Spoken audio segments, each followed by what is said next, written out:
la grilla y la polémica, dice el presidente, no vamos a entrar ahí, pues ya estamos metidos en ella y en buena medida por las decisiones de la Secretaría de Educación Pública de poner en circulación, por comenzar a distribuir este tipo de materiales, estos libros de texto gratuito. Gracias, Rocío, muchas gracias. Buenas tardes. Muy buenas tardes, indefendibles, cualquiera que se asome, cualquiera que haya podido ojear algunas de las páginas, ya se ha filtrado el documento, es más, se pueden revisar todos los materiales. Hay un montón de errores, están tapizados de faltas de ortografía, de errores gramaticales, minimizan, casi extinguen las matemáticas, hay datos que no concuerdan con la realidad, por ejemplo, el que Benito Juárez haya nacido un 18 de marzo, en fin, y hay un montón de prejuicios y también de ideología. Le agradezco estos minutos a José Medina Mora y Casa, el presidente nacional de Coparmex. José, gusto en saludarte, ¿cómo estás? Muy buenas tardes, Manuel, qué gusto saludarte. Igualmente, muchas gracias por platicar con nosotros. ¿Cómo ves lo que has leído, lo que has ojeado, lo que se ha filtrado y lo que ha trascendido de estos materiales, de estos libros de texto gratuito? ¿Cuál es tu opinión, José? Sí, bueno, el análisis que hemos hecho en Coparmex es que es muy importante que se respete la ley. En este sentido, la ley es muy clara de cuál es el proceso que debe de seguir el cambio en los libros de texto gratuito. Y establece que estos cambios tienen que ser de alguna manera dialogados con padres de familia, con maestros, con expertos en pedagogía, con expertos en educación, y claramente no se siguió el debido proceso.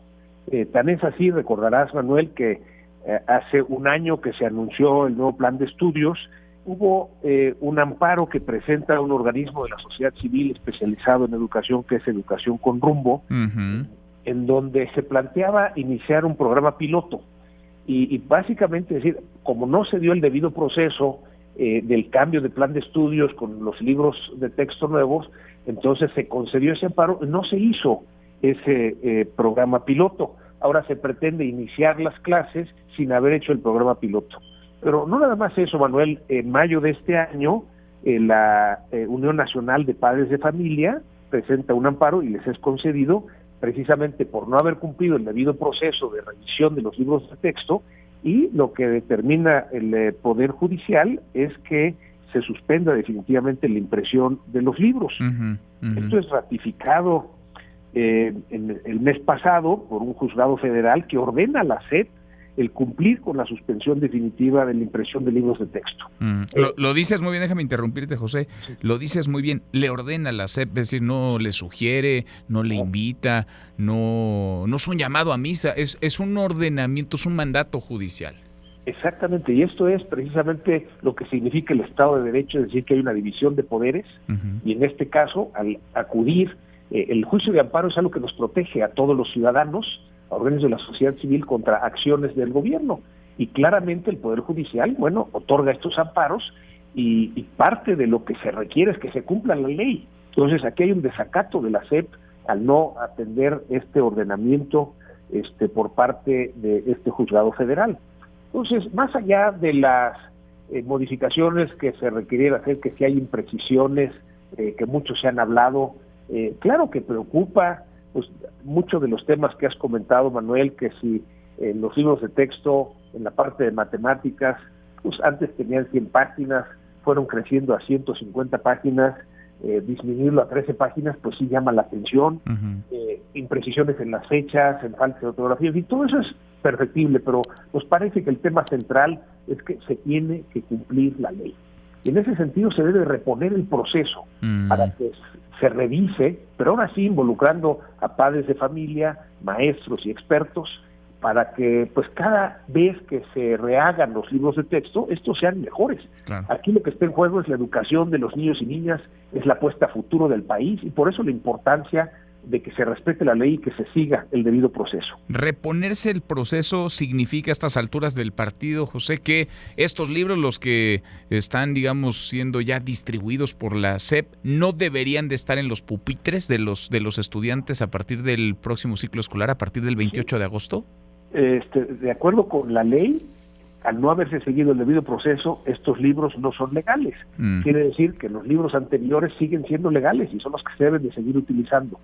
Mientras se repone el debido proceso y intervienen, insistimos, padres de familia, maestros y expertos, para que cada revisión de los libros de texto sean mejores y esto nos lleve a tener una mejor calidad de la educación para los niños y niñas de este país.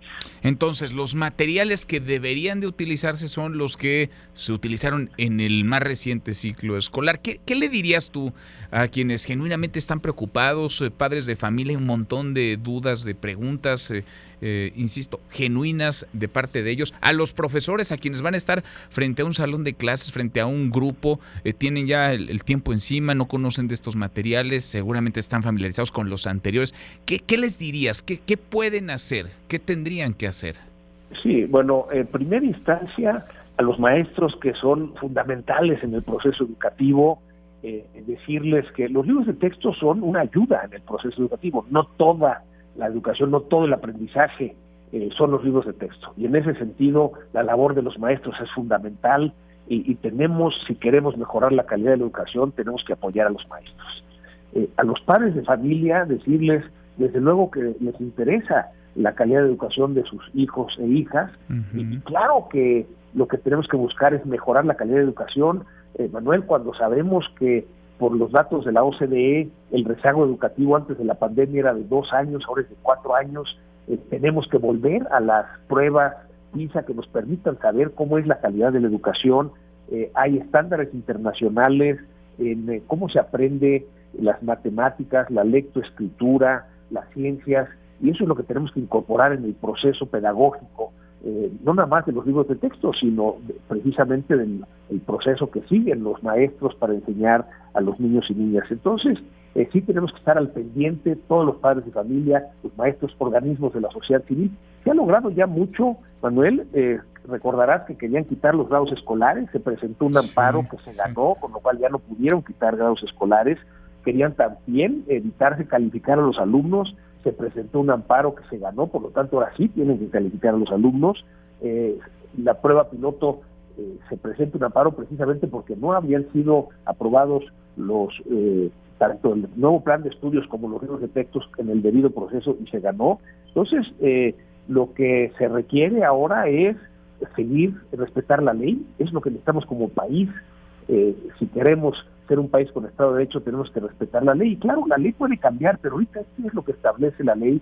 Por eso la importancia, Manuel, de que se reponga el proceso, que mientras se utilicen los libros anteriores, que son todavía los libros legales, mientras se repone el proceso, y desde luego maestros tendrán que hacer una labor adicional. Afortunadamente, organismos de la sociedad civil preocupados con la calidad de la educación estarán preparando materiales para ayudar a los maestros en este proceso. Padres de familia tienen que estar muy atentos en el proceso de aprendizaje de sus hijos. Pues sí, respetar la ley, qué complicado suena a estas alturas del partido, eso que tendría que ser tan simple, sobre todo en un Estado de Derecho, sobre todo en una democracia. José, te agradezco estos minutos, muchas gracias. Muchas gracias, Manuel, un saludo para ti y para toda tu audiencia. Gracias, muy buenas tardes, el presidente Coparmex, José Medina Mora.